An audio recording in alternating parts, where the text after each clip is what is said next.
అంగన్వాడీ భవనాల నిర్మాణంలో వేగం పెంచి సకాలంలో పూర్తి చేయాలని మంత్రి సీతక్క అధికారులను ఆదేశించారు. హైదరాబాద్లో మధురానగర్లో గల మహిళా శిశు సంక్షేమ శాఖ కార్యాలయంలో డీడబ్ల్యూఓలతో సీతక్క సమీక్షించారు. అంగన్వాడీ కేంద్రాల్లో పోషకాహారం, ప్రీ స్కూల్ విద్య, సానుకూల వాతావరణం తప్పనిసరన్నారు.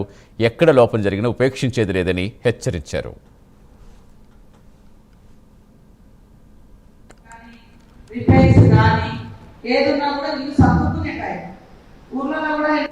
అక్కడటువంటి అధికారులు కరెక్ట్గా లేకపోతే ఎన్ని చేస్తే రావు.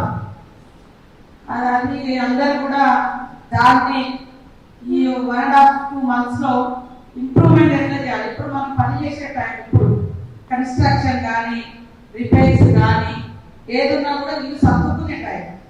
ఊర్లలో కూడా ఎండాకాలంలో ఎక్కువ ఇల్లు స్టార్ట్ చేస్తారు, ఎందుకంటే పని చేసుకునే కాలం.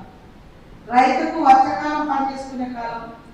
మరి పిల్లలకు స్కూల్లో time rain season, monsoon season. ఇప్పుడు మనకు దాదాపుగా జనవరి, ఫిబ్రవరి నుంచి అన్ని ఇన్ఫ్రాస్ట్రక్చర్ డెవలప్ చేసుకున్నాం. ఈ టైం అంతా అయిపోయాక మళ్ళీ వర్షాలు పడుతుంటాయి, అప్పుడు రిపేర్ చేసుకో. తెలంగాణ చూసారు. ఈ ప్రభుత్వం ఏర్పడిన తర్వాత బాలామృతం ఏదైతే డైరెక్టరేట్ నుంచి మాకు ఎక్స్టెంట్ వస్తుందో, ఏదైతే టార్గెట్ ఉందో అది మేము సక్రమంగా టైంకి మానిటరింగ్ చేసుకుంటూ బాగా అనుకుంటాం.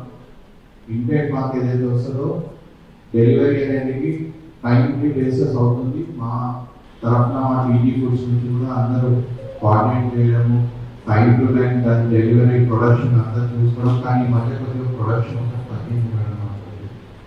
సో అదొకటి చూడాలి. ప్లస్